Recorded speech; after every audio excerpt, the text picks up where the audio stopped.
In this video we will create the lens as promised, but also the flash, and we will finish the icon with the long shadow effect. I'll start by making the ellipse tool active by pressing the L key on the keyboard, and while holding down the Shift and the Alt or Option on a Mac, I'll create a beautiful circle just like so. Now I bet you know what's gonna happen next. Yeah, we will make a smaller copy of the circle.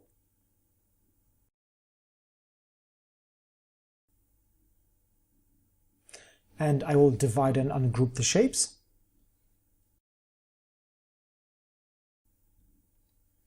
And since I want the colors to be the same as the body of the camera, I will just sample them with the eyedropper tool.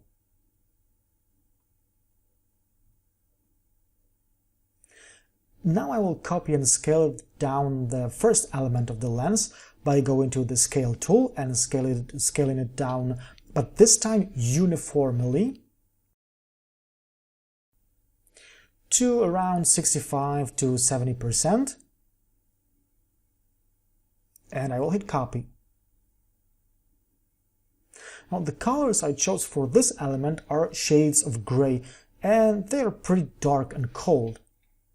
I am looking for some good contrast here.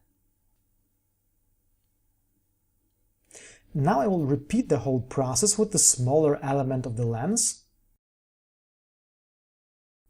So I will scale it down uniformly to around 50%. I'll hit copy, and I will give it nice blue colors.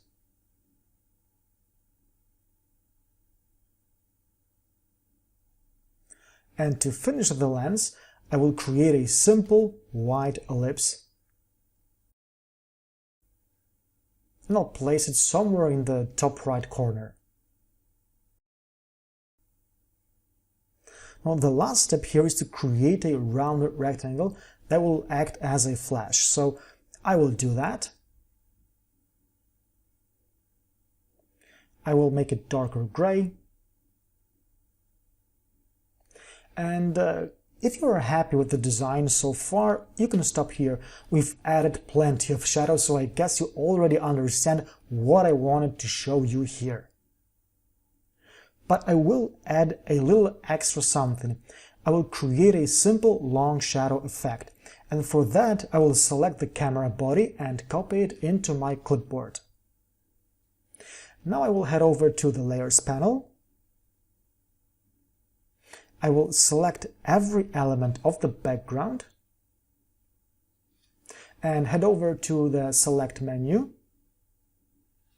Click Inverse to select all the elements except the background. And I want to group my selection. I will also lock it, and I will paste the camera body in front. Now I will make it black. I'll head over to the Transform effect, which can be found under Effect, Distort and Transform, Transform. And in here I'll move it vertically and add a few copies until they go further down the background of the icon. I will change its blending mode to Soft Light and drop the opacity down a bit. What I need to do is to clip the shadow that I've just created, and I will do that with our background. So in the Layers panel, I'll just select all the background elements. I will duplicate them and unite them with the Pathfinder tool. Now I will move it above the shadow, select them both, and just hit Ctrl or Command on a Mac +7 to create a clipping mask, which by the way is the same as going to the Object menu, Clipping Mask, Make. And all that's left to do now is to move the original camera on top of the stack. And now we can enjoy the view of our material design icon with a long shadow effect. That is it. We've made it. We've learned how to create a material design app icon using some simple scaling and pathfinder operations. We also learned one way of creating a long shadow effect. In the next video, we will take a look at how to create a Metro UI app icon, so keep watching.